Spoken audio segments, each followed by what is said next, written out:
Welcome everyone to Cyber Talk with Nikolay. In today's episode, we're going to be talking about typhoons, and I have with me in the studio and on this phone call, so two world-renowned meteorologists, Aaron Goldstein and Scott Scheferman. So we're going to be talking about all the weather that is happening in cybersecurity space.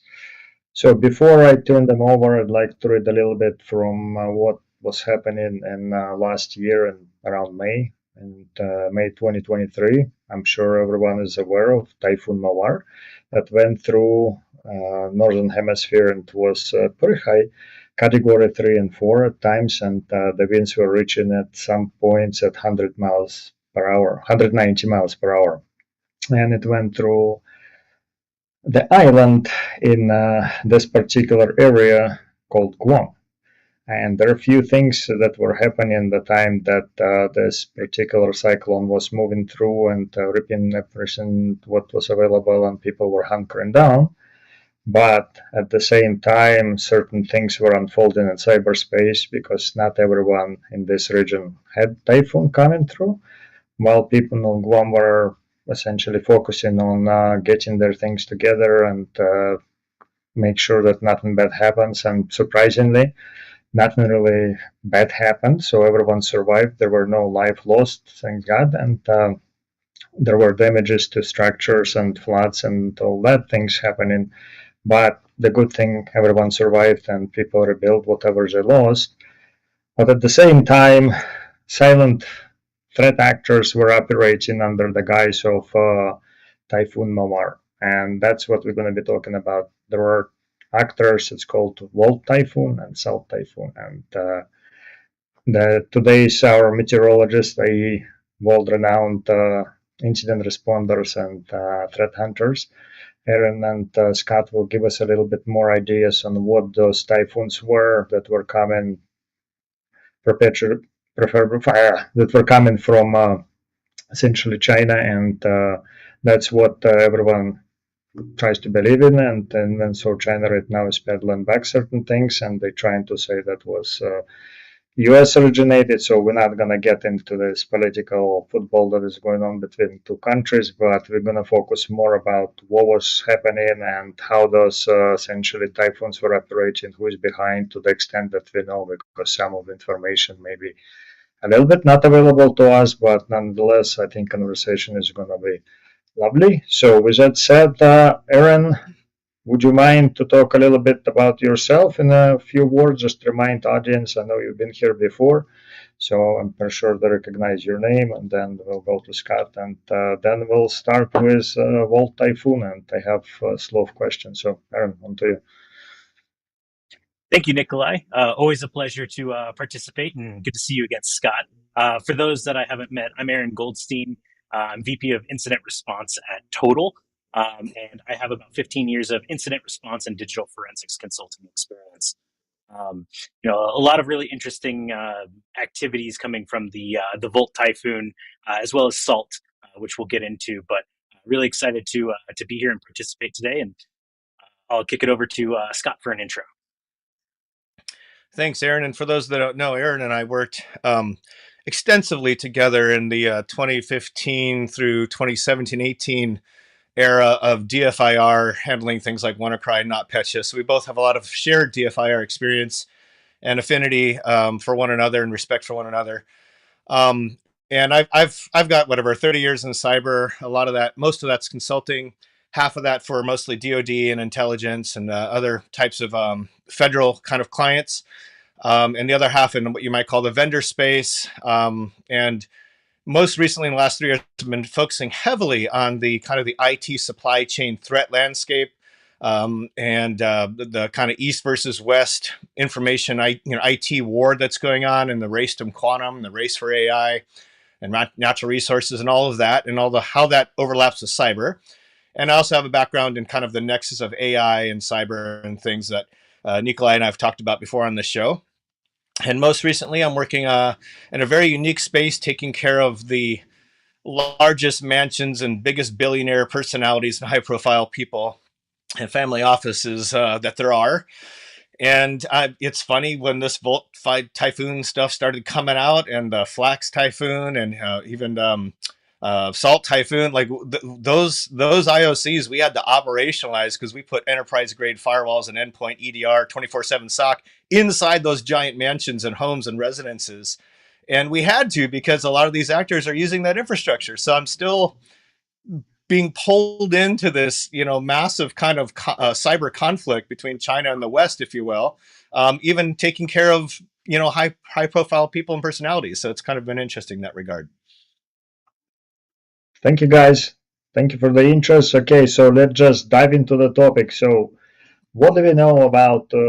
We'll get to Salt Typhoon, the one that actually made a lot of news lately in September, when every newspaper was writing about it and everyone was talking about it because implications certainly huge.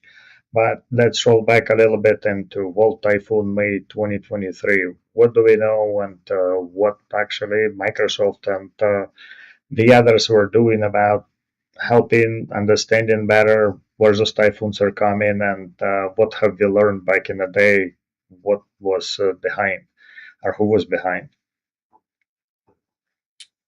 Go ahead, Aaron, you could start. Certainly. From research, it seems that Volt Typhoon really kind of got started in mid 2021, and they were really targeting a lot of critical infrastructure, communication, and utilities. They've really used some common techniques, but methods that kind of let you remain undetected for as long as possible. So without diving too far into the TTPs off the bat, they were really using a lot of living off the land techniques to collect and stage the data. So really popular here to see compromise around small office, home office, routers, firewalls, networking equipment. Some of what Scott's saying, they're using enterprise grade specifically to avoid some of these types of issues. But yeah, things like the Fortinet, exploits that were out there gave these threat actors access into the network. And then once they did, it was pretty interesting because they're not dropping malware. They're using native commands and native utilities built into the systems that they're compromising to live off the land and blend in with regular traffic. So yeah, things like credential dumping and like NTDS util to export entire domain credential dumps, really common in these, and pretty interesting overall when we want to dive into some of the specific tactics. Yeah, I would add to that just kind of the high level as well as this can be thought of as a massive apparatus that can be used for multiple purposes, but one of those would be a massive distributed denial of service tool.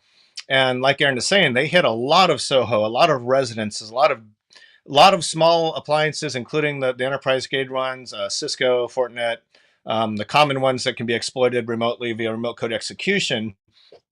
But what a lot of people didn't realize is even though they were, not dismantled, but disrupted, it's still a very, very active campaign. And they immediately have shifted tactics. They started hitting new types of devices with new exploits. And you can't just bring something like that down because it's so well resourced, and it's been going on for 5 years.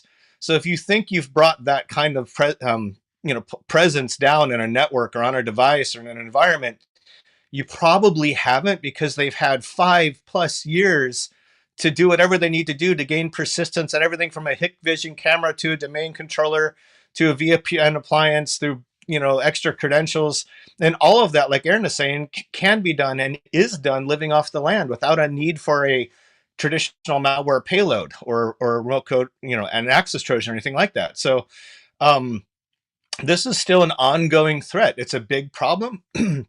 It's likely based from the PLA's Strategic Support Force, the SSF. They've been targeting critical infrastructure. They have these long-term persistence approaches that just evade your ability to isolate and eradicate them as a threat.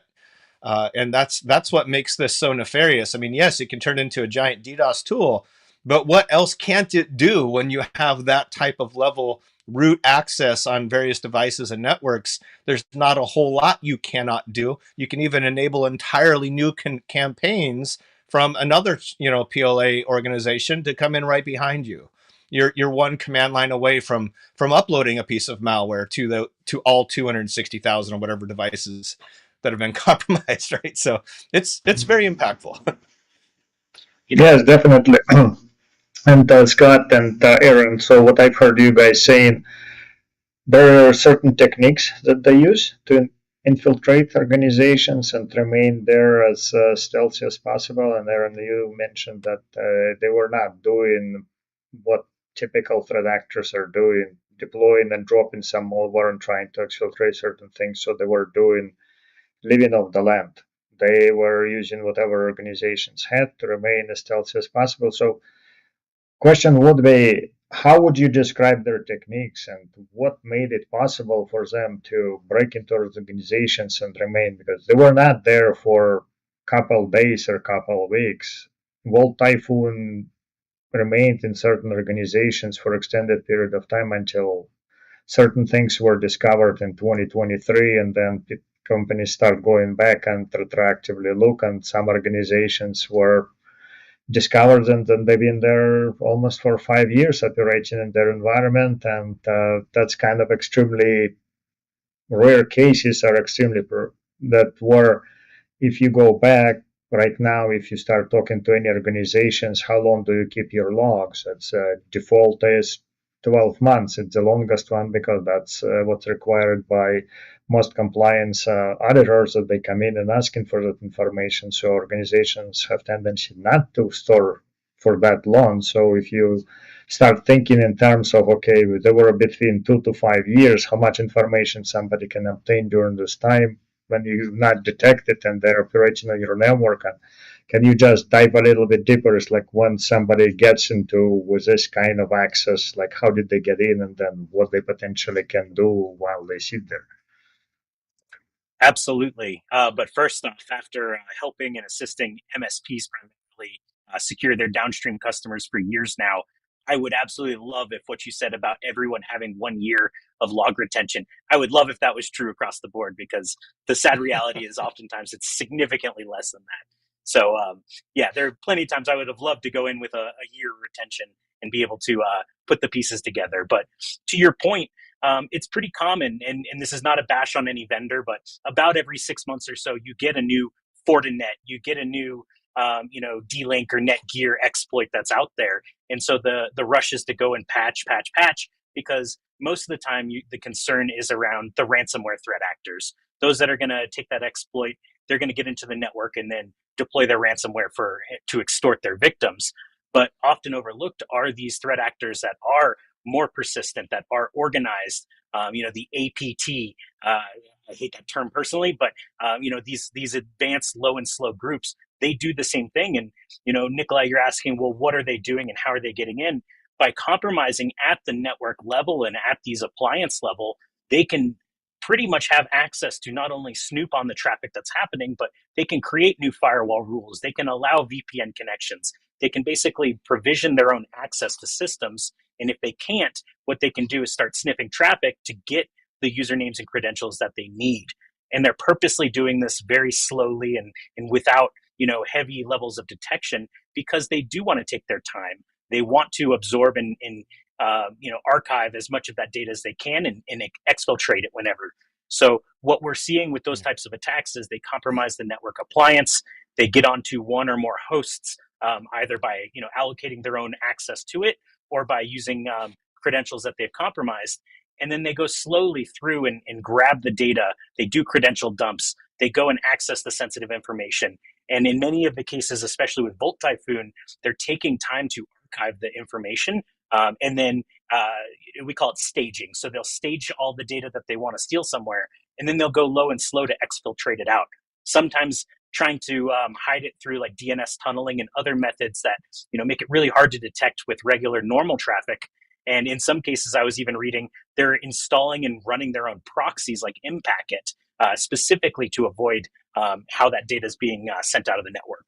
So there's a lot of different ways that they can do this, but essentially they're getting in at the highest level, and then they're provisioning their access, working their way through the network, harvesting as much data as they can, and then they'll set up persistence through a number of different ways. That way they can always have that foothold, even if they patch that vulnerability in the firewall or SSL VPN appliance.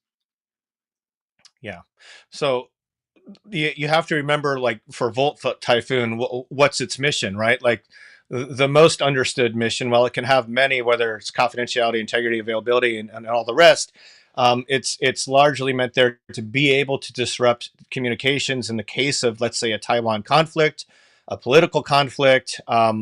There's a lot of political kind of aspirations involved there, but this is why they needed all those Soho routers, because they couldn't afford this campaign to be discovered. It went 5 years successfully because you weren't seeing callbacks to Chinese address space. You were seeing callbacks to a Cox network, home network. You were seeing callbacks to anywhere other than China.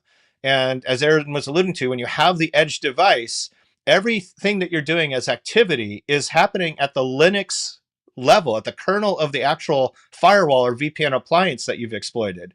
That is not something the SecOps team, the NetSecOps team, the DFIR team, the SOC ever sees. So you have confidence that you have the ability to persist, which is why you can go low and slow, live off the land, don't need malware, don't need to move fast, don't even need to outrun defenses, because all the tools you're using are whitelisted or authorized or expected or are normal, right? They're not abnormal. So this is a way that, I mean, Russia's been doing this for a minute too, but China's gotten really good at it. And all three of the Typhoon campaigns, including Flax Typhoon, are very, very exquisite in their discipline to not move too fast or use tools that give them away or tactics that give them away. This is so much unlike what Aaron and I were dealing with in 25 through 2018. It's very much unlike. Yes, they were some living off the land going on 100%, but it was mixed in with payloads and malware and Mimikatz and all the, Empire and all that noise. They're not using those tools. They're tunneling through HTTPS. Your outbound traffic looks like normal web traffic that you can't block for business, right? So it's or DNS, right? So it's one of those things where you kind of step back and realize what's actually going on here and the level of power and how broad that power is spread around all of the West's critical infrastructure and Guam's as well. Also, obviously, part of the West in terms of that conflict. And you have a big problem. Now you start piling on things like Flax Typhoon or like Volt Typhoon. How effective were they? Well, it was little more than a month. They compromised a third of all Cisco RB320 routers, which are everywhere. They're ubiquitous. There's tens or if not hundreds of thousands of these things everywhere. Small offices, enterprises, and even homes. And they got 33% of them in like a little over a month. And we still didn't detect that. And those are known to be highly vulnerable devices that do get thought about and addressed from a risk perspective because they've had so many remote code execution CVEs. It's it's pretty wild when you step back. No, it seems like it's a pretty tough case with Volt Typhoon and what they've done, and I've been reading a lot of it. And the reason I mentioned Mawar and Typhoon coming over and Guam, because some of it you were essentially alluding to, Scott. So Guam has the highest concentration of U.S. forces at the moment in Asia Pacific. So all the major operations that happening in Taiwan, China, they essentially go in from Guam. There's a Navy base, there's Air Force base, and the Marines are coming from Okinawa relocating to Guam. So almost nearly 30% of population of Guam represents U.S. military. So it's heavily trafficked area right now where Chinese really wants to get in and understand better where all those strategic moves are. And as you guys said, there's tons of information you can glean into once you gain access to essentially the basis of communication. So you get access to hardware and you can control what is going on there. You can slowly take stuff off and you can read them at your leisure, not being discovered. And that seems like what was going on. And Scott, Aaron, so you were describing very well and clear what this compromise meant to organizations and how difficult it is. So now if you look from defenses, how they were discovered and what organizations could do, again, when you have somebody that you're dealing with with unlimited funds, unlimited time. They can be persistent for extended period of time. And I think, Aaron, you mentioned something along the line of APTs, which for some reason I haven't seen the classification of this typhoon as something that typically I would say APT some number and a bunch of other stuff. So they seem to be remain as typhoons, and they're just different versions. And I believe that there is a representation of a certain group in China that operates all those typhoons, and that they rebrand themselves or they change their tactics and then continue on. But from your perspective, it's like if you were, well, you are defenders right now, so you're helping organizations to detect those things. So how would you go about? What would you say? It's like, well, like in my case, I just want to make a joke. It's like I'm easy. I already bought D-Link router, so they can come in anytime they want. And so, but for all other organizations, if you want to essentially help organizations to get better. So, what would you say they need to do, and just kind of give us a little bit light and colors? Like, well, we cannot protect everything, but to a certain degree, we can at least detect certain disruptions that are happening because, again, their stated goals we don't know, but definitely they want it to remain in infrastructure as long as possible. And that's probably the reason why we're going to start talking about self Typhoon. They came back again, and they did even bigger things than they started with Volt Typhoon. So go for it, guys. Yeah, Well, I think a lot of our defensive strategy. Sorry, Scott. I'll, I'll go. Yeah, so I think a lot of our defensive strategies are really the same as they have been. First and foremost, looking at the actual living off the land techniques that they're using PowerShell commands, they're using command line terminal commands, WMIC. These are all common things that most EDR and most security tooling can alert on. So first and foremost, having good security hygiene and having your EDR tools that can actually interrogate what's happening on the systems themselves.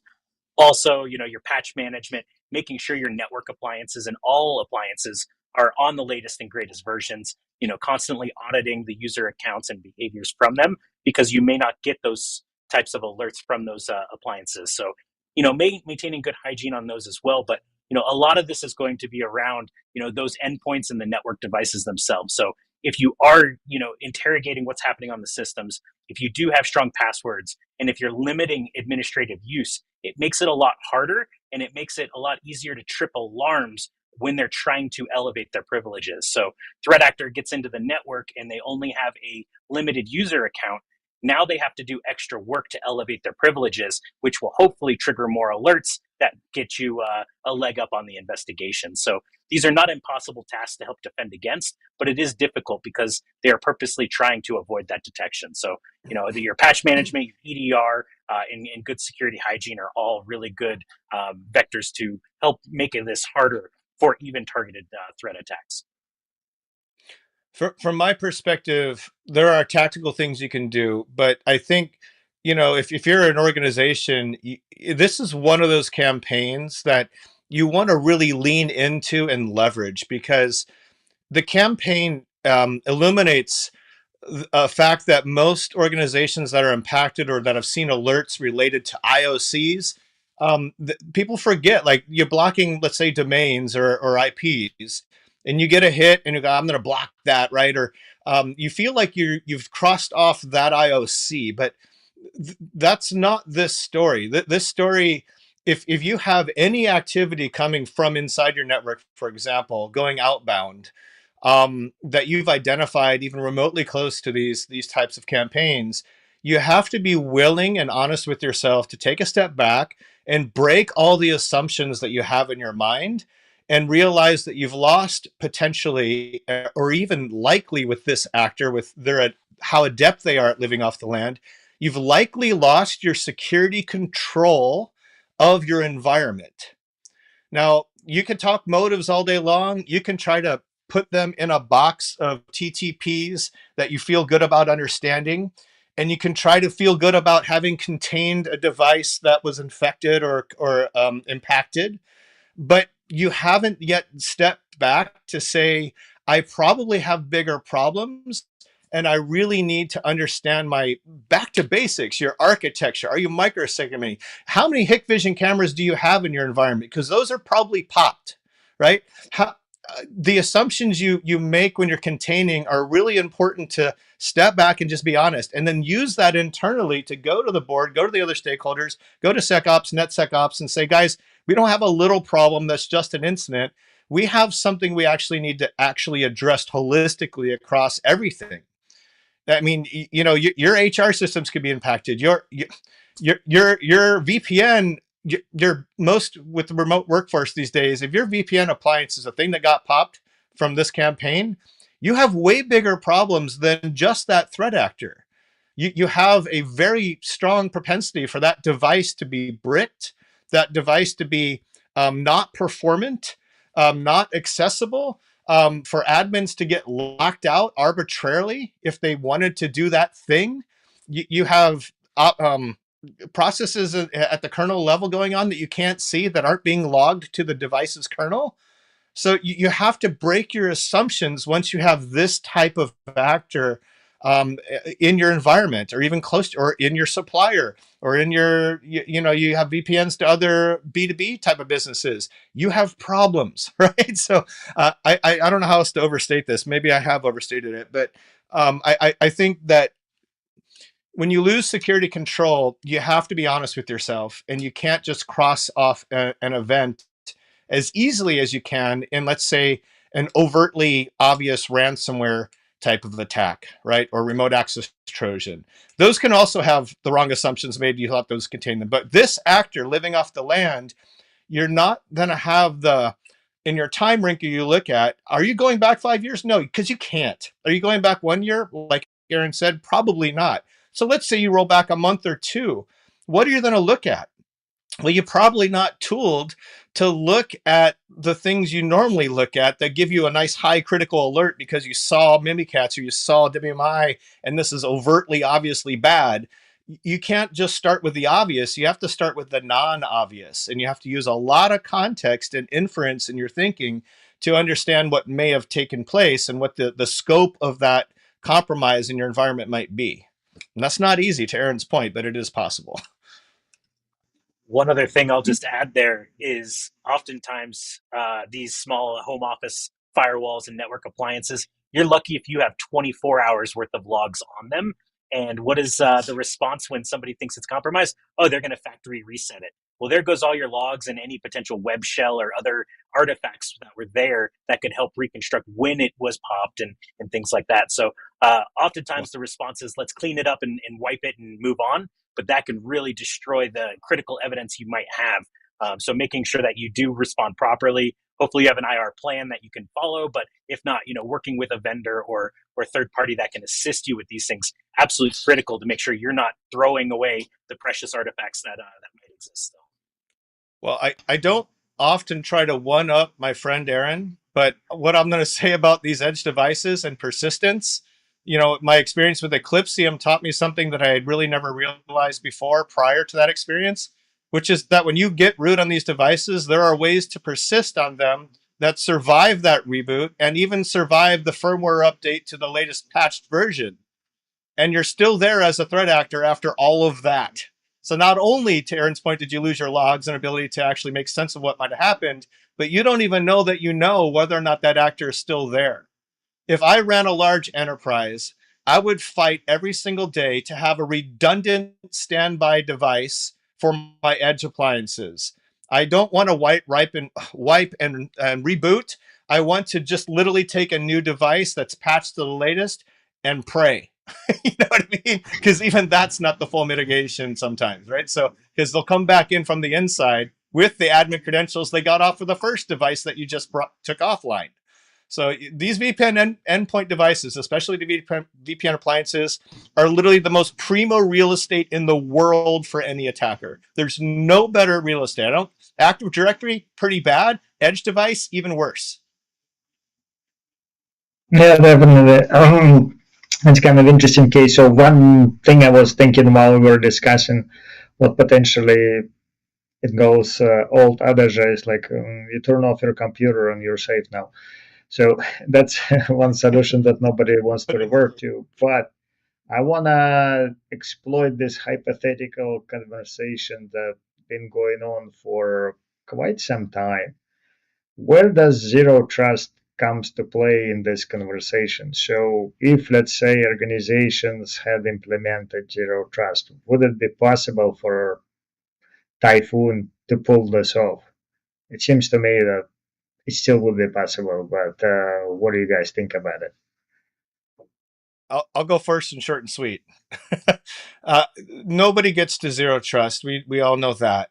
But even if they could and have, zero trust being verify then trust, right? In that order, at the process level, zero trust, if perfectly implemented in a perfect day with perfect context, would allow people to say that this process should not have done that thing, even if it was authorized to do that thing. And so context is, in a very hypothetical world, what you actually need to do perfect zero trust. It's very hard to only use rules-based mechanisms and logic to implement zero trust in a way that an actor like Volt Typhoon can't still. It'd be harder for them, but they can't still get around or work within, I should say. So that's my short answer on zero trust, let alone the reality of zero trust being an impossible North Star. Impossible North Star. I really like that. So yes, I was going to say that zero trust in theory and sometimes in practice can be super helpful as a security control, but not the dedicated solution to all the problems. First off, I agree with Scott. I don't think I've ever seen a full zero trust implementation that was perfect and that would completely, segment everything and every process and network connection that shouldn't be there. So it sounds good in theory, but the reality is probably slightly different. I do think it can make things a lot harder for the threat actors. And that's where, earlier I was talking about, we want to set off more alarms. We want to make the barrier to entry more difficult. That lateral movement and inability to, access other systems that they want to compromise could make it more difficult and could create more alerts and more forensic artifacts to put the pieces together and catch them. But I don't think zero trust is going to be the silver bullet to solving these problems. Can it help as a security control? Yes, but unless it's a layered approach with multiple other controls, it's very ambitious to say that it would prevent these types of things. Thank you, everyone, for joining us for part 1 with Cyber Talk with Nikolay, with Aaron Goldstein and Scott Scheferman on the episode Typhoons Are Coming. Stay tuned for part 2.